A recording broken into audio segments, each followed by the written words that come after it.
Welcome to Commanders Training Camp 2022. We have you covered every day of camp from the team's facility in Ashburn, as we are bringing you this exclusive coverage of practice, interviews with your favorite players, and access like you will not find anywhere else.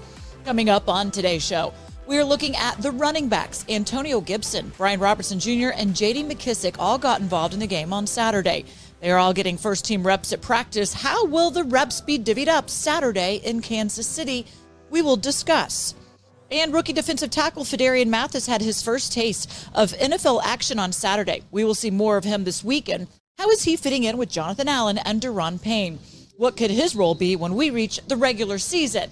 We will talk about it. And tight end John Bates is looking to follow up an impressive rookie campaign in year 2.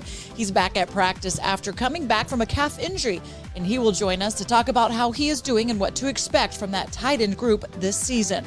And our guys Logan Paulson and Santana Moss will take you to the practice field to watch what is going on and tell you firsthand why it is important and what they remember from their days at camp. It is the closest you can get to camp without actually being here, and we are bringing it all to you right now on Command Center Camp Coverage, presented by the inaugural Commanders Fan Cruise, setting sail March 26, 2023. Reserve your spot at www.commandersfancruise.com.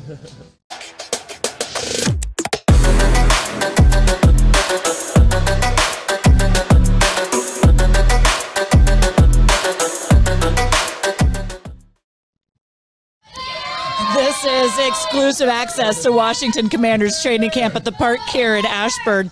We're giving you daily updates on what is happening out of the practice field. We'll be showing you look-ins and what's happening throughout the show. So glad you could join us, just like all of our fans hanging out here at camp.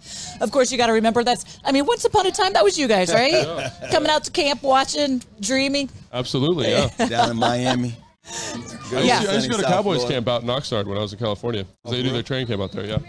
There's a lot of times we'll be here doing our show, and they're actually playing football behind us here in the set, and it just kind of reminds you what it's all about, of course, while the team is getting ready for the regular season. But first up, it will be Kansas City. Let's get to some of the top storylines from here. It is presented by Bank of America, the official bank of the Washington Commanders. We start with the running backs. We saw the big three of Antonio Gibson, J.D. McKissick, and Brian Robertson Jr. all getting reps out here on Monday. Everybody working with the ones, including the rookie Robinson, who had a strong debut against Carolina. It will be interesting to see how the rushing attack performs on Saturday against the Chiefs defense.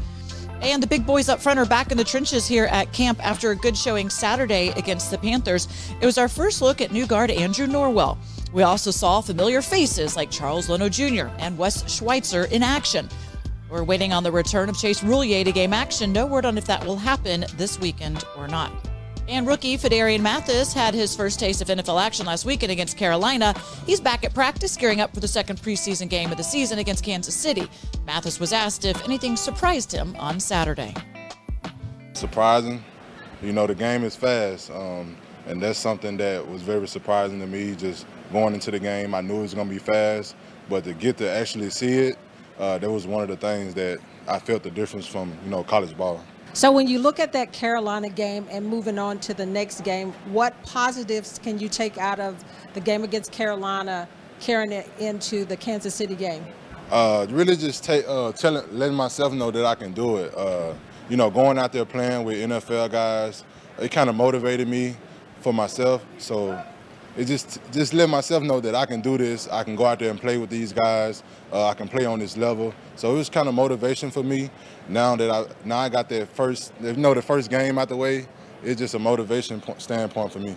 Going against the D-line, and John Allen specifically, what have you seen in him over the last year or so where he's really taken that next step? He's relentless, and he's a guy that you love to practice against, because when I play against him, every day in practice, I got to bring my best. There's not a day I can just show up and hope to do well, but that makes me better, and hopefully I'm making him better we're both trying to play at our best every single day. So I know he elevated my game when I first got here in 2020 to play left guard against him. So I just appreciate having guys like him and Payne on the team. When you get to Sunday, or Saturday in this case, it's a lot easier. You see a carryover just playing that one game, even for the first team offenses, like 18, 20 players or whatever. Do you see a difference coming out here, maybe even on the timing of certain things? Well, yeah, most certainly. I mean, some of the timing was very good. It was excellent. It really was. and then a little bit of the timing wasn't as good as you would like it. Good example is the deep in route that Diami got hit on. You know, it's one of those things where as he starts to make his break, he can't drift like he did towards the safety. If he comes and cuts that off sharp and even works back a little bit towards line of scrimmage, he doesn't give that safety enough time to get there to make the play. So those are little detail things that, you know, we as coaches can point out, and they can sit there and now it makes sense because of where the safety was, because he rounded it, gave that guy a chance. That's just an example of things that, you know, we get to see, you know, a little bit more finite when we're watching the tape.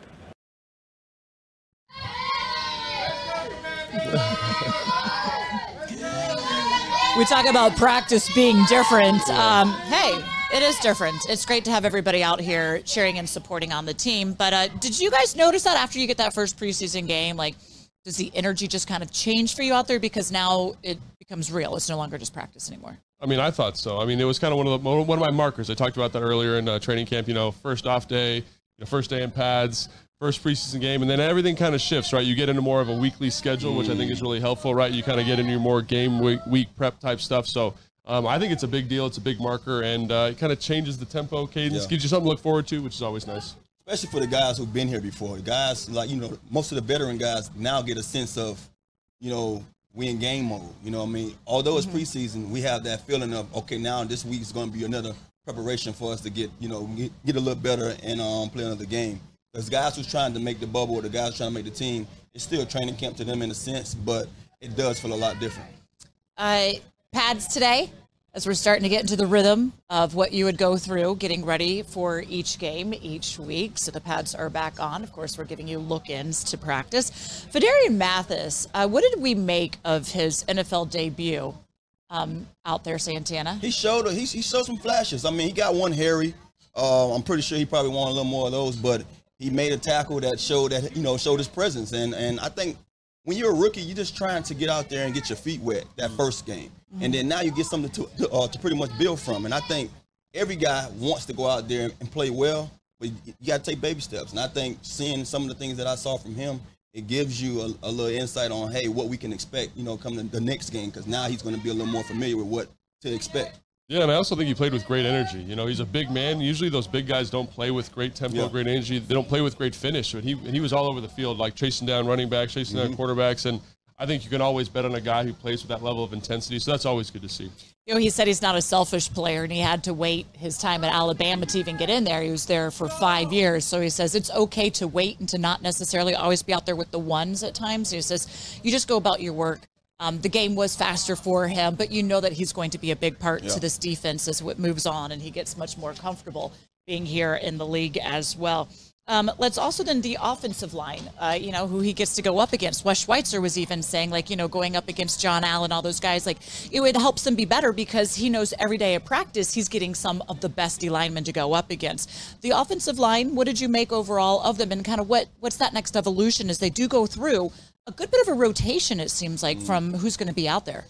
Yeah, I mean, I think the starting five is pretty well established at this point in terms of Wes Schweitzer being that right guard while Turner is out. I think that group did a nice job. They really seem to be on the same page, not a lot of mental mistakes, nice physical play. I think the back could have helped them out in a couple situations in terms of running the football, but from a protection standpoint, I think you like what they're doing.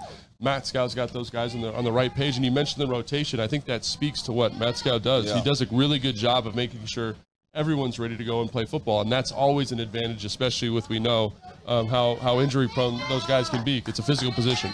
Yeah, I think one of the cores that we're looking at the most out here, you know, dealing with depth and just dealing with knowing that they're going against one of the better D lines in the league. They had a great outing that first preseason game. I think only one guy gave up a sack, I believe, and but they played excellent all together. So going forward, just knowing that they have so many guys coming in and out, and then they had a couple of guys down, I'm looking forward to seeing some of those guys who's back this week, how they're going to play the second preseason game. And rookie Chris Paul even was saying he had a pretty good game coming out there as well. Yeah. And Coach was saying one of the sacks was that with him? Oh, no, he had a pressure. He gave a pressure, and it was off a double move, like the old Kodak concept where it's a slant and go on the outside, and the quarterback's got to take a 5-step drop instead of a 3-step drop. Took a no-step drop, and so obviously that's going to lead to a pressure if you're a guard there. So, you know, tough situation. That's part of the preseason too, making sure everyone's on the same page. And You know, quarterback's a big driver of pressures in the NFL, so getting help from your quarterback's always helpful. Yeah, well, Coach was very complimentary of his play and his performance, and a lot of times too is saying like if something didn't go right with them, it's the unit that really has to kind of help each other out, and of course you've got to work together as that unit to be able to protect and be able to get at it. So there we go, a little bit of conversation as we get going here on a Tuesday. But soon we're going to be going on Sundays, and September 11th would be the first Sunday. We hope that you were there for it against the Jacksonville Jaguars. September 11th, 1 p.m. Tickets start at $46 while supplies last. Get your official Ticketmaster verified tickets at commanders.com/tickets. Command the stands. Keep it right here, because when we come back, second-year tight end John Bates is stopping by the set to talk with us about how he is doing and coming back from that calf injury and how the tight end group is looking at camp. And Santana and Logan are heading down to the field to bring you your field pass. This is Command Center camp coverage. We'll only be away for 60 seconds, but we're going to be showing you practice the entire time.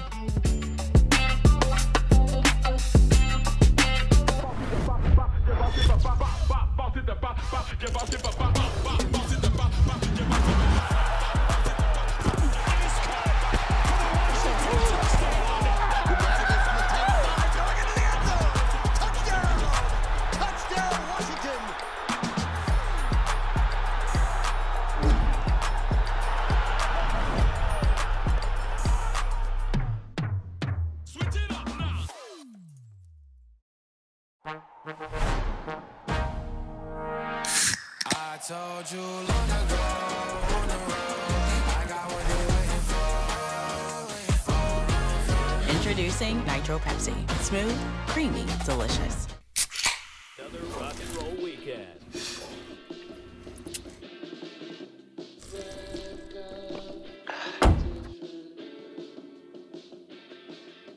Burgers, better with Pepsi.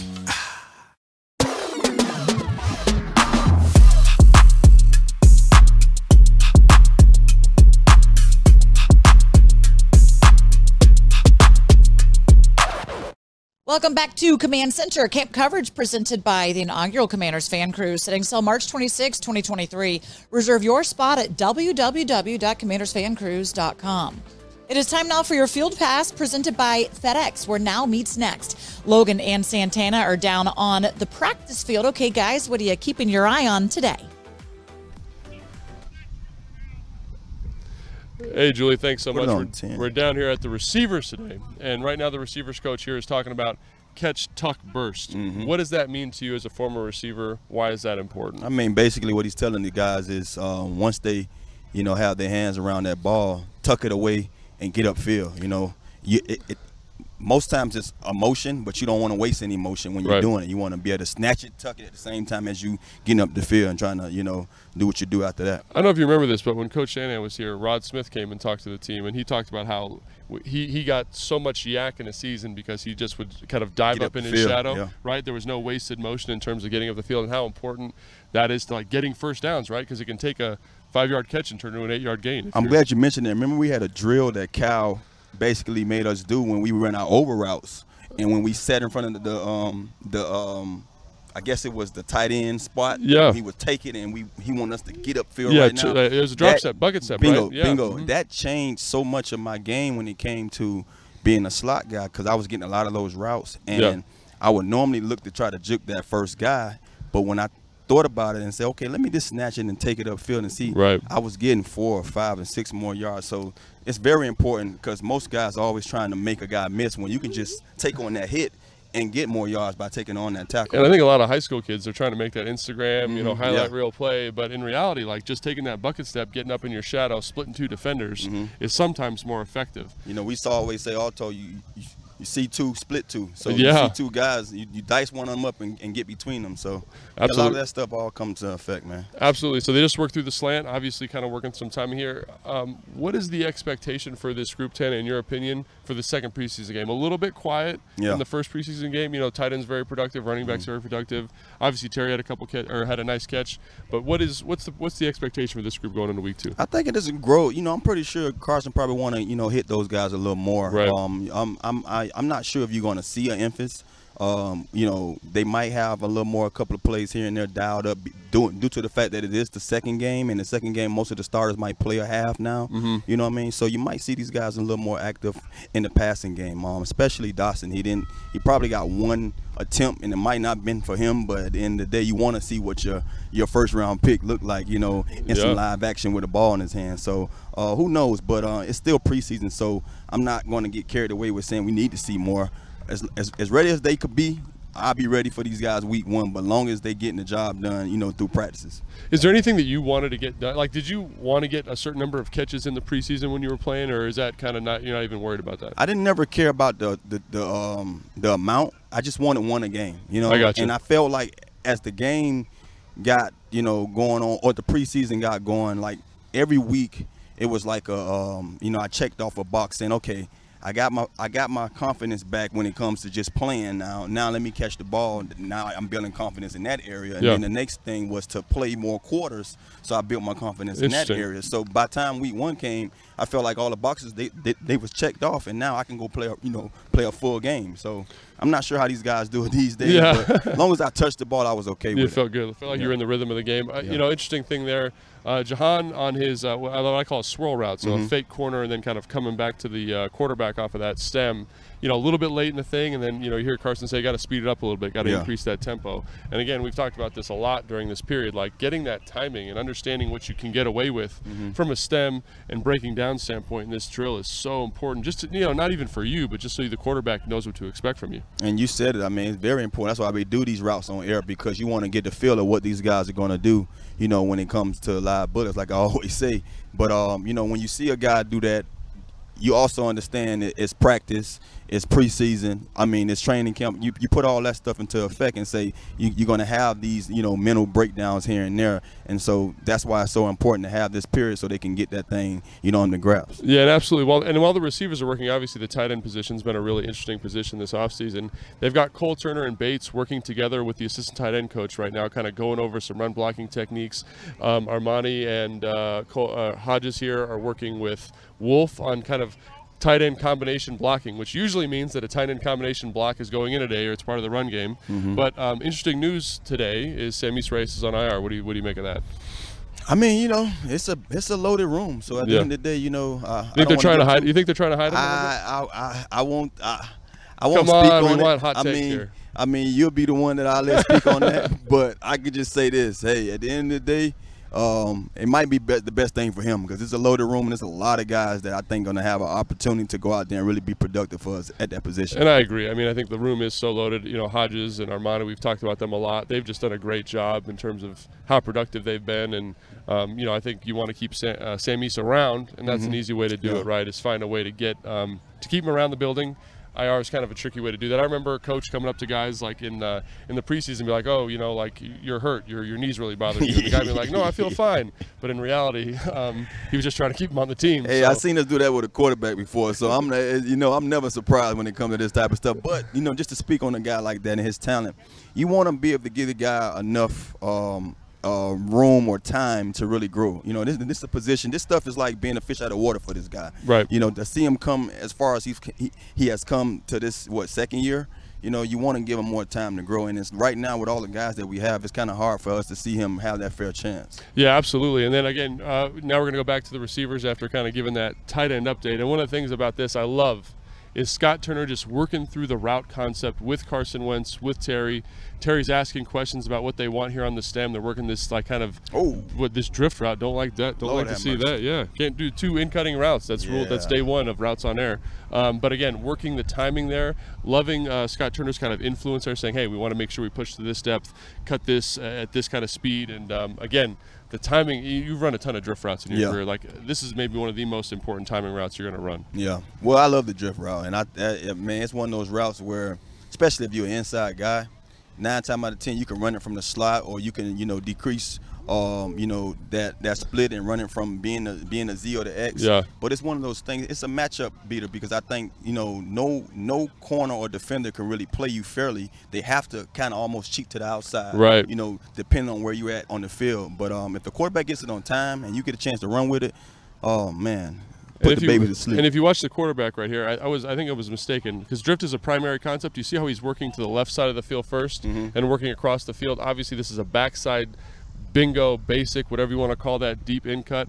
So love seeing that they're not only just kind of thrown to a spot on air. The quarterback's also making sure they bring their feet to that backside throw because it's a tough throw to make if they leave their hip open and can't make that throw. Which important for those guys too, just to get those reps so they can know how it's going to come up. When it comes to practice, going live with the team, or even game experience. Yeah, absolutely. And again, here working the backside cut, love that by Carson. Again, with Carson, I think the thing that the more you watch him, the thing that sticks out is when his feet come with him on the throws, he's very, very accurate. He's very, very consistent. When he gets a little bit lackadaisical with his feet, when he's not kind of embracing that process, that's where you see those errant throws. And he's been excellent in this period so far today. There you go. Look at that throw. Nice Cam Sims, snatch. nice. Right? Love that. Nice. Love the 8-9 out there, huh? I like Cam Sims. Period, man. He's a guy who I'm rooting for. So. Absolutely, and I think the Cam Sims did a great job. I'd like to see him get some more touches in the game. I think he did a nice job on special teams over the weekend, but obviously get some more opportunities there. And then, obviously just a really deep group, which is always good to see.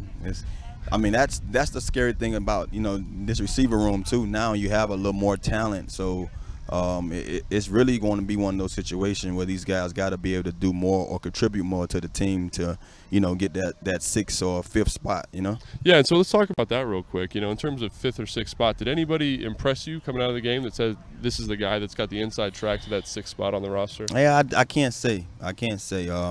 You spoke about Cam being able to, play special teams, and he was a gunner on that first punt, and he got down there. Yeah. So stuff like that stands out to me. But I didn't see enough of those guys getting enough touches in the game to really say, who solidified that position. It's a couple of guys out there who I'm looking to see, do that in these next few games. Yeah. Number 19, we talked about him. Michelle, this camp. Yeah, and I believe 83 has a chance too. Yeah, I think McGowan, he got he got a jet sweep, he got a deep shot, and I think that shows that they're, in terms of usage pattern, how they see his skill set. I think he made some kind of questionable decisions as a return man, but obviously that's going to happen in the preseason. Julie, as always, so much fun stuff to talk about here at practice. Again, lots of good things to look at going into the Kansas City game. Back to you. All right, thank you, guys. Let's now turn our attention to the offense and a guy who is coming off a very solid rookie season. Second-year tight end John Bates. Bates is doing what he can in practice as he works his way back from a calf injury. He stepped up last year when Logan Thomas went down and is expected to be a big weapon for Carson Wentz and the offense this season. He stopped by our set to talk about how things are going in camp. It is our player profile presented by Pepsi. Pepsi, the official soft drink of the Washington Commanders. We're keeping it all offense here, straight down the line, as John Bates joins us. John, let me get this question out of the way so we can move on. Okay, right? I mean, look, you want to be out there. And you've been dealing with a calf injury, having to, sit from the sidelines. How are you feeling? Where are you health-wise? I'm good. I'm getting a lot better. It's just one of those things that's kind of slow and kind of got to tick off the, the check boxes and make sure that everything's good before you get back to full speed. So, it's tough, obviously, not being out there, being able to play. I've never really been out like this before, so it's something new for me, but I'm trying to be as optimistic as possible, and I'm excited to get back. When I would ask Chase Young that question, too, he said there was a lot he learned by being on the sideline because you're not used to being there that you wouldn't get if you're always in the game. Is the same for you? Is there something that you're learning that you might not have because you're on the sideline, seeing it from a different view? Yeah, for sure. It's a completely different, perspective. Just being able to watch the tight ends and even just other positions, go out there and do their thing. And there's lots of little things that I've been able to pick up on, like in the pass game and the run game, and just being able to sit back and think about if you were on the field, how you would go through that process. And so, while it's been difficult being on the sideline, it's also brought a new perspective. And, I've been able to learn from old and young guys. So it's been really cool. Obviously, one of your strengths is in the run game. Have you been able to impart any wisdom to these young tight ends, a lot of them who are not really refined blockers? Yeah, when we get into meetings and we're going over practice and stuff, and then just on the field too, sitting back on the sideline and watching them do their thing. And then, when they come back over, being able to tell them, little pointers, give them little tips on stuff that they can do better, whether it's, technique, hand placement, pad level, all those different types of things. And so I've been trying to, help those guys as much as possible because, you know, overall, we want to be the best team possible and be one of the best groups in the NFL. And so it comes down to everyone just trying to help everyone. Speaking of tips, how was that process for you last year? Because you got a chance to play a lot. Yeah. And then Logan was out, you know, for a while. So how was that, him giving you those tips, or did he give you those tips for you to be able to play? Because you played on a high level last year. Yeah, for sure. To be a rookie. It was great having Logan there. You know, it's a guy that's had a lot of experience at the position, you know, just in the NFL in general. So, you know, from the beginning, I was just picking his brain like crazy, you know, asking him questions, trying to be as detail-oriented as possible. Because as you guys know, too, playing for a long time, this game is all about technique and the little details. And that's, you know, while it may not seem like a big thing, it's, you know, it is a big thing because it's the deciding factor in that one-on-one battle. And so, you know, Logan helped me a lot in that process, even when he was hurt and went down. You know, just picking off his brain. You know, had a great, you know, tight end coach last year too, who has a lot of experience in the NFL, and so, you know, just try to use those resources as much as possible. What was your thought process coming in as a rookie? Because we all don't have the same thought process. Logan, you know, here talks about how his mindset was on making it and just getting himself, you know, to a point to where he can feel comfortable. Myself, I was a first-round pick. My thought process was I had so much on my plate, so much, you know, leaning on me. Yeah. How about yourself coming in? Did you have that mindset of that I have a chance to play out the gate, play early? Or was you basically saying, hey, I might have a chance to redshirt and just kind of learn? Yeah. You know, but you played a lot. So, you know, how was that transition? Yeah, you know, I think initially first, you know, I wanted to make sure that I gave myself a shot to make this team, whether it was on special teams, you know, doing whatever the coach asked me there, or whether it was playing, you know, a minor role in the offense too. First things first, I just wanted to, you know, go out there, do my job to the best that I could and just make this team. And then obviously the competitive nature in yourself is like, you know, I know my worth. I know that like I can do things at a high level. And so once you feel like, once you made the team, then it's like, okay, like I want to push. I want to be able to, you know, get a role on offense, be able to, you know, contribute and help this team in any way possible. And so, you know, at first it was definitely just making the team, you know, getting solidified in a role some way, shape, or form, getting on the field. And then after that, that competitive nature kicks in. It's like, let's go time. Yeah, exactly. So what are some of the things that you've added, right? Now that you've like made your team, you've got a role solidified, what are some of the things you've done to improve yourself? Obviously, you went down to tight end university. That was a really cool experience. Yeah. And anything else that you've done to kind of make yourself better? Yeah, I mean, I think this year just, you know, coming in with a new mindset in terms of understanding what it took last year to play through an entire season. So I wanted to make sure, you know, coming in this season, I was well conditioned, you know, strong coming in, ready to go from day one. And so I took, you know, that into heart coming in through the off season. And then, you know, a new emphasis on the pass game. That's something that we took a lot of time in OTAs to work on releases and, you know, landmarks and working on our revolutions and just being overall a better, you know, pass catcher and route runner. And so I try to work on that stuff a lot, you know, throughout the off season. And then obviously just continue to work on my technique and footwork in the run game. There's always, you know, I mean, there's always stuff that you can improve on. So absolutely. Yeah, I'm not a tight end, but the one thing I would give you a little advice when it comes to just being Nick, especially with soft tissue. Nicks, don't rush it. Yeah. You know what I mean? And I know just talking to you, just watching you perform last year, you're a guy that, you know, we're going to count on. So, and I know you probably like, you know, you can't, you anxious as crap to get back out there, but you want to be yourself. You want to be yourself. So doing this process or during this time, you have a chance to do a lot of things. You know, when I was young, I didn't know that I can eat right to help myself better how I feel when I get out there. I can, you know, get in the weight room a little more. I could get in the film room a little more. So it's so much other things that, you know, that you can add to your game while you sit on the sideline. So just don't rush it, because as much as we want to say preseason is meaningful and we need to be out here in camp, it is, but I'd rather see you day one and week one. So take the process of what, you know, for what it is, and take your time. We do appreciate that. What are you laughing at, Logan? I was going to say rush it. I was about to say. Get back as quick as you can. I have a feeling. Don't miss any time. Let's go. Logan's the guy that would be just. But again, it's maybe a little different philosophies and mindsets. You mentioned, you know, your coach last year helping you, but you have a new coach this year in Juan Castillo, and I'm kind of intrigued because the tight end room is really all converted players from a different position group coming in to play the position where you yourself were a tight end in college. What is it like under him in that room? Yeah, I mean, you know, it's a different coach and a little bit of a different coaching style, but coach. How is it different? Can you elaborate on that for a second? Not as much curse words. Yeah, exactly that. Flavorful words. Love Pete to death, but a little bit coaching, a little bit different coaching style. But no, Coach Castillo has been great. You know, very fortunate to have Pete and him as coaches. You know, two different perspectives, and I've been able to learn a lot from him. You know, with his experience as an offensive line coach, we learned a lot of really great things in the run game in terms of technique and footwork, and then you know, from a pass blocking standpoint too. With his experience, obviously, like I said, with the offensive line for a really long time, he's been able to give us tons of tips and pointers on how to attack guys in different techniques. And, you know, I think it's showing on the film, and guys are feeling a lot more comfortable in those aspects for sure. Yeah, absolutely. He does drill the heck out of you guys post-practice. And, like, it's good to see because a lot of people forget that that's, like, how you learn, right? Exactly. You just don't go out throwing haymakers. You got to learn how to jab and do all that stuff first, right? Yeah, absolutely. Carson Wentz is known to love his tight ends. I think a lot of quarterbacks too. Big, tall, easy targets. What's it like when you know, especially when you're out there, that okay, like he's going to be looking for my number? Yeah, you know, it's really cool. Carson's been great so far for us.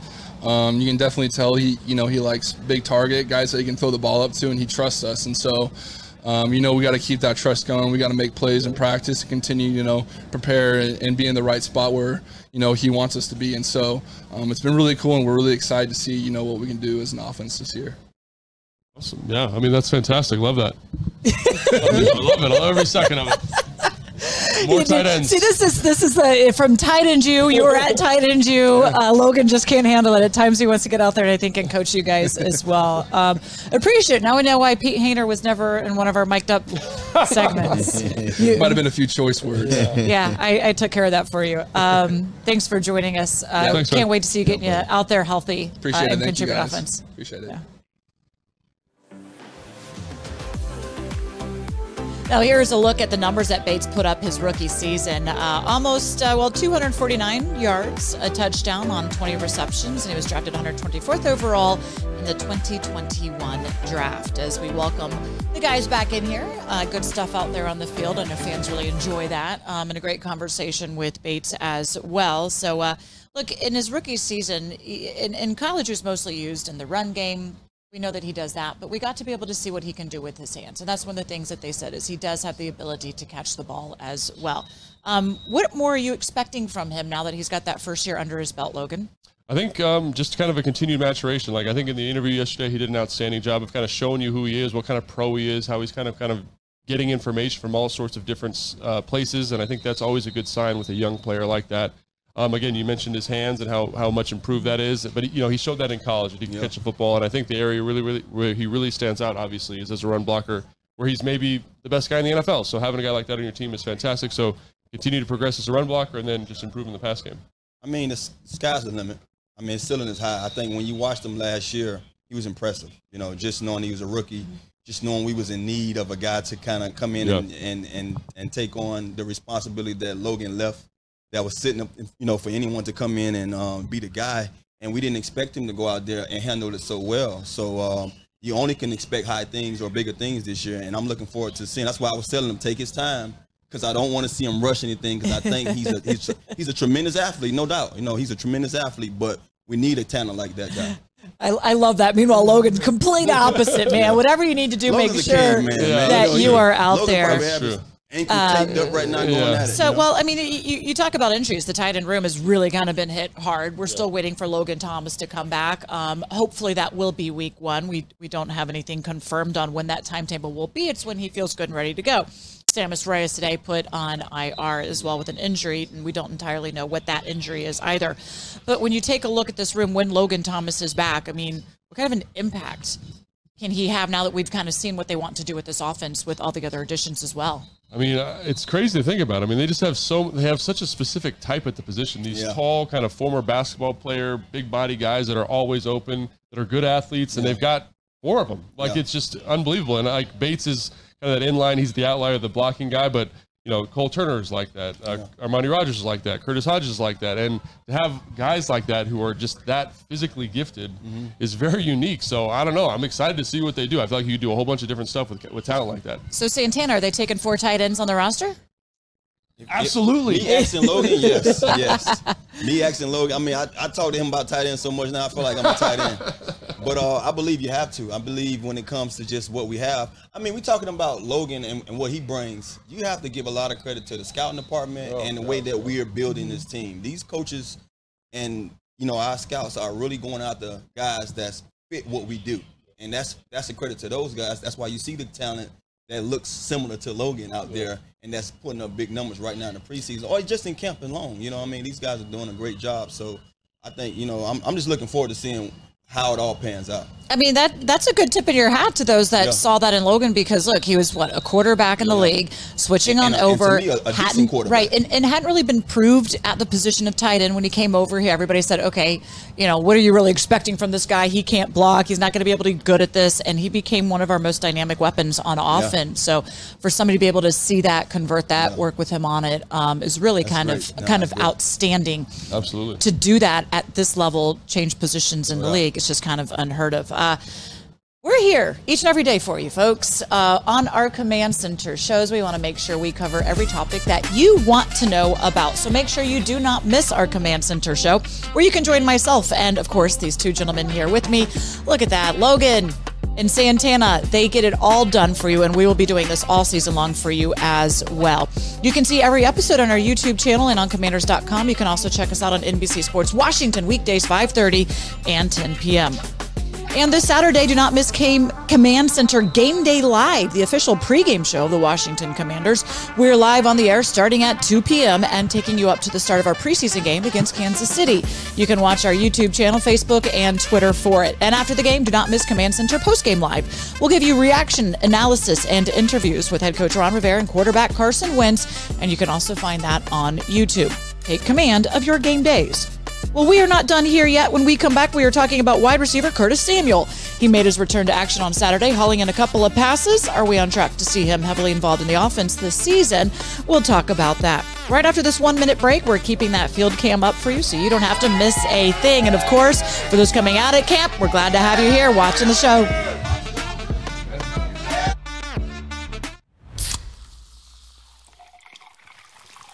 This one's for every NFL fan whose fan cave is more like a fan corner of a guest room closet. You've compromised enough. Pepsi Zero Sugar.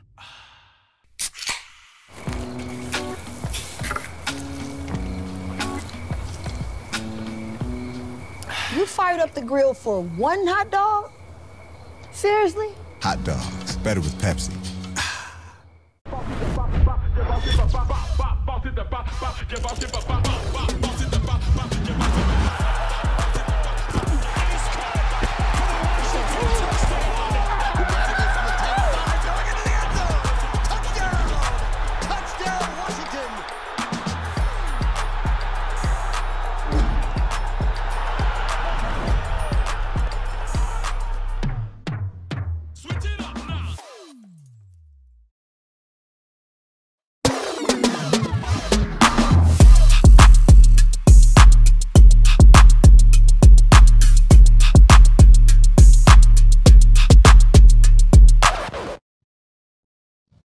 We are back on Command Center Camp coverage presented by the inaugural Commanders Fan Cruise, setting sail March 26, 2023. Reserve your spot at www.commandersfancruise.com.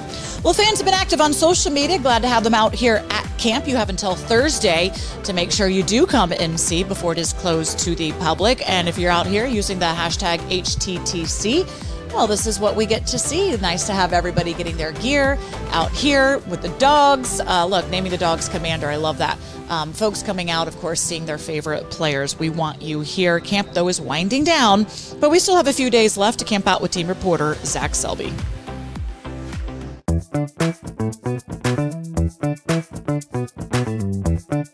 Hello and welcome into Camping Out with Zach Selby, where the rain might scare away some of these reporters, but not me. Like Leonardo DiCaprio, the show goes on over here in Ashburn. And now we have David Harrison from Sports Illustrated here to give his takes on the Panthers game last Saturday, as well as what to look forward to in Week 4 training camp and the Kansas City Chiefs pregame in Week 2. Let's go hear what he had to say. Curtis Samuel was also out there getting some reps. I mean, he looked pretty much like the Curtis Samuel that we were expecting him to look, right? Yeah, absolutely, and I love that for the fans too, because sitting here in practice, we've all kind of talked about that. You hear the process, you hear the we got a plan in place, and you get a little nervous when you see him sit out like 3 practices in a row, but then you see him on the field and he looks good. So it was good for the fans to see that. You saw him in FedEx Field for the practice the week before. I think fans got comfortable with him. Then you see him in the game run around. See him out here today. He looks really crisp still, and so you can see that he looks like a healthier version of Curtis Samuel. So even if maybe he misses a couple practices before KC, now you can quote unquote trust what Coach Rivera is saying. Not that you shouldn't anyway, but you can trust it more because you're seeing the product on the field. Oh, look, this is the Ron Rivera We Trust podcast, so just don't worry about that. But everyone always talks about the plan for Curtis Samuel, and everyone's like, well, we really want to see him out there. But at the end of the day, as long as you're seeing him out there on Sunday, it's all that really matters. I mean, you want to see him against KC, you want to see him against Baltimore, got it. But you need to see him against Jacksonville, Detroit, Philly, Dallas, and so on. And that's where the team's focused. And again, it looks like it's working beautifully. So, I mean, don't argue with the process. We're going up next now to Kansas City. And, we're going to get, I guess, the second game will be the dress rehearsal with, going back to 3 preseason games. What are you most looking forward to see, 1, in the week leading up to the game, and 2, in the game itself? Just physicality on the field, giving each other good work team to team. But I think when you go up against Kansas City, what I really liked from the defensive standpoint for Washington against that Carolina Panthers offense is you really got different types of quarterbacks all throughout the game, starting with Baker Mayfield and Sam Darnold, who are kind of similar, I think, archetypes of quarterbacks, but they kind of approach the game differently. And then P.J. Walker and even Matt Corral bring a different layer to that, and it really challenged the defense. And I think gave probably coaches a lot of film to really study off of and teach off of. And now you come in and expecting, right, Patrick Mahomes hopefully is going to be on the field, and they've got a stable of running backs, which I think is interesting because they all kind of bring a different flavor to the field as well. So as these running backs get involved, and then obviously one of the more electric offenses in the NFL, I think the Washington coaching staff from a defensive standpoint is going to have a lot of teachable film taken from this for a lot of different styles, and you pair that with the quarterbacks they saw last week, and I think coming into week 3 in the end of training camp, you got a lot of teachable moments you can take into the regular season. Yeah, I think obviously we would all love for them to go 3-0, in the preseason, but the reality is as long as you can get good reps out there and get live game situations to build off of, it's really all that matters. But David, always appreciate you having on, man. Time for today's Fresh Takes, presented by Safeway, the official supermarket of the Washington Commanders. And you can listen to Zach's full interviews with the beat reporters on our podcast, Camping Out with Selby. Find it where you get your other Command Center podcasts. Guys, let's talk a little bit about this. Curtis Samuel, got to see him out there in action. It was great. It was exciting. Yeah. How much do you anticipate, or really, I guess, how much do you want to see him against Kansas City? I mean, I want to see him in like his normal use package, or their anticipating use package. The Kansas City game to me is a dress rehearsal for the regular season. Let's get a kind of a soft game plan in. Let's get all the guys out there and let them rip. I think he's looked really good, really explosive. You see what that 4-3-1 looks like in this offense, and just want to see more of it. I've been impressed with watching him, throughout the practice doing his drills.